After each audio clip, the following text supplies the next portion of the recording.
Welcome to Fisherman's. I'll be dealing with the cosine rule and its applications. Cosine rule and its applications. It's very important you know that there's a core reason why you need to use these rules, and there are rules that are guiding this cosine rule. One of them is that the two sides of the included angle, two sides, we have to use the two sides and an included angle. So the rules are: one, cosine rule. The cosine rule,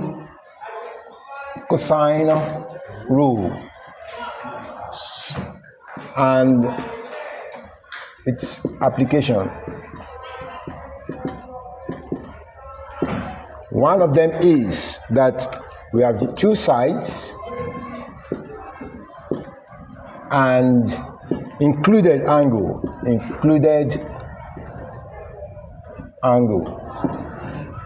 The second one is that you can have the three sides of the triangle. When I say two sides and the included angle, means that supposing I have of a triangle. We have a triangle, and I have A. Of course, the opposite side is A. If I have B here, the opposite side is B. If I have C here, the opposite side is C. So the included angle, if I have this as my 5 and this one as my 6, here must be the included angle. That is only when you can use the cosine rule. The cosine rule. That is only when you can use the cosine rule, when it's an included angle. If I have this one and this one, here is the included angle. This is the included angle. If I have this, if I'm looking for this side, if I have this angle here and here, is the included angle of these two sides. So, of course, there's a formula for it. There's a formula for it, the main formula for it. If you are starting with a square, we're going to have equals to b square plus c square minus 2bc cos a. If you have b square, we are not going to have b here again. We're going to have a square plus c square minus 2ac cos what? B. And if I have my c square, I'm going to have my b square plus c ab.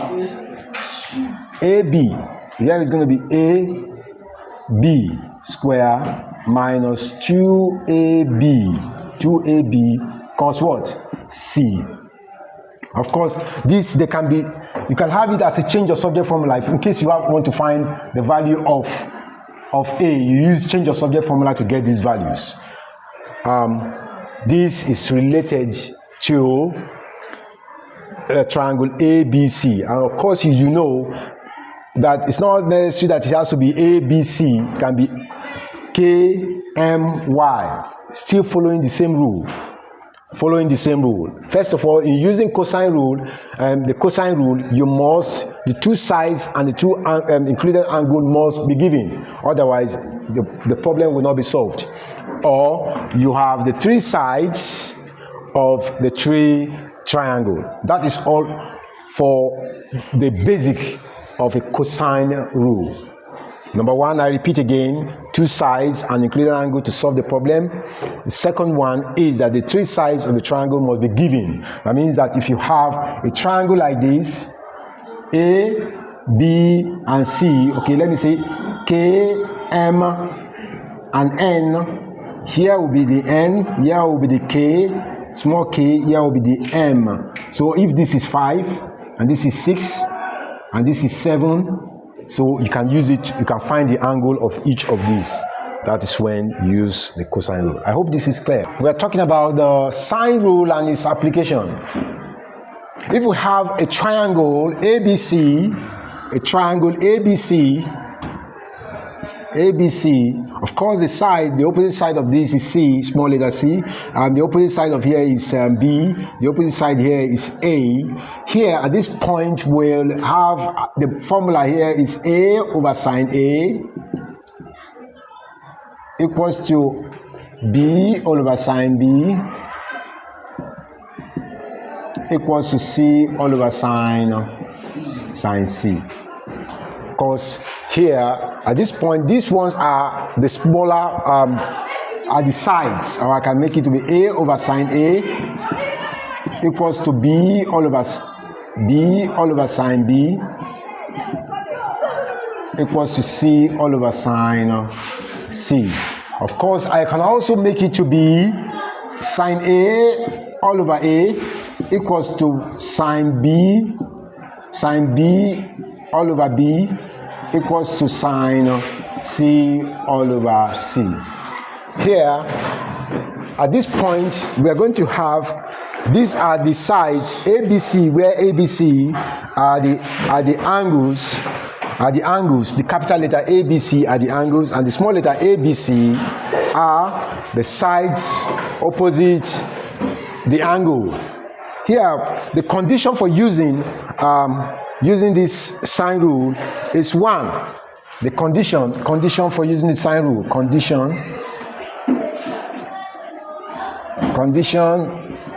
for using the sine rule.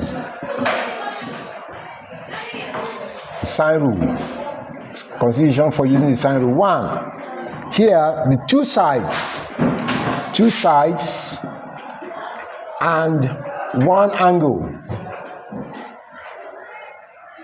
corresponding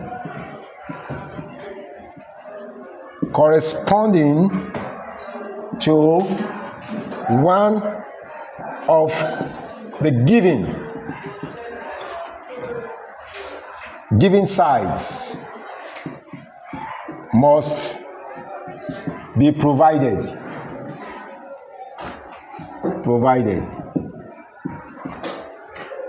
That is, two sides and one angle corresponding to the given side must be provided. That means that if I have this one, A, small letter A, and this angle is given, this one may not be given, then this one will be given.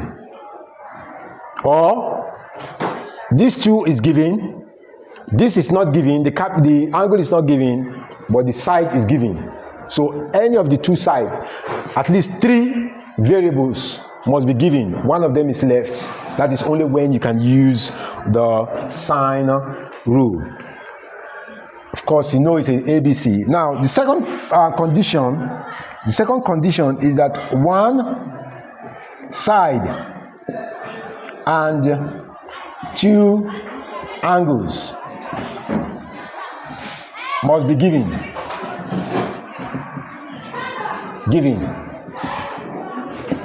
Must be given. One side and 2 angles must be given. I think I can have it written here. One side and 2 one side. Okay, let me have it here. One side and 2 angles must be given. One side and 2 angles must be given. That means that one of this side is given, these 2 angles, one of this side is given, 2 angles is given, then this side is not given. Then that is when we have the number 3.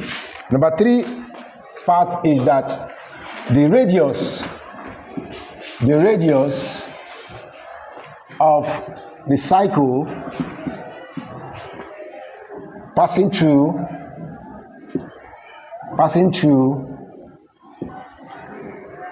the sides of the triangle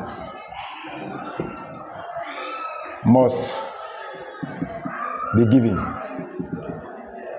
That means that if I have a cycle and I have a triangle passing through the cycle, that means that the cycle, all the vertices are touched.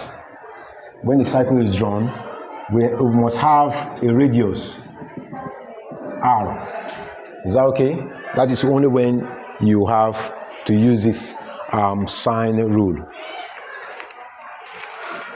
If there are any questions, you can always go back to review it. Thank you for listening. This is Fisher Max. Goodbye.